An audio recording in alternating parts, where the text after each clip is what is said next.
Colombian drug gangs bribe Navy staff to place GPS devices on Navy ships. This is from the Maritime Exclusive, and it was published on the 20th of March, 2025. The indictment of two former employees of the Colombian Navy has revealed an elaborate plot by one of the country's most notorious drug gangs to use GPS devices to evade capture by Colombian warships. The details of the effort are contained in a new indictment filed by the U.S. Attorney's Office in Florida. The U.S. extradited two Colombians to Florida to stand trial for the conspiracy to distribute cocaine. The U.S. contends there's a reasonable cause to believe the cocaine would have been illegally imported into the United States.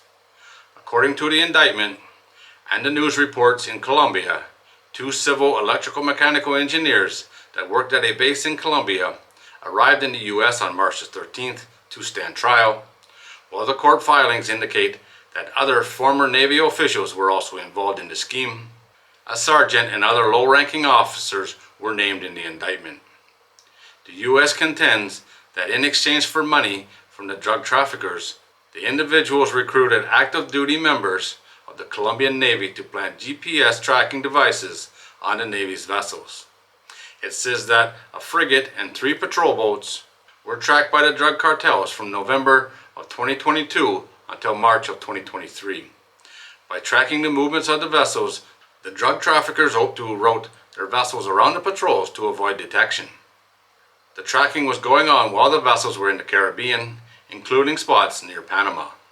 The U.S. highlights that the drug runners from Colombia moved more than 1,000 metric tons of cocaine, often on go-fast semi-submersibles. This latest case illustrates the lengths the drug cartels are going to go to in order to move the drugs to the United States.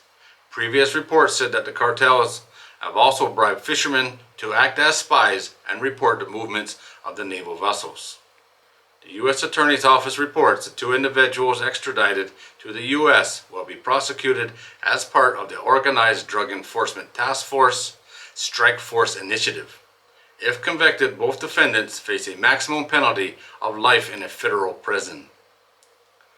I don't really understand how America has any jurisdiction here. Okay, the drugs were probably going to America, but all of this happened in and around Colombia with the Colombian Navy and Colombian nationals.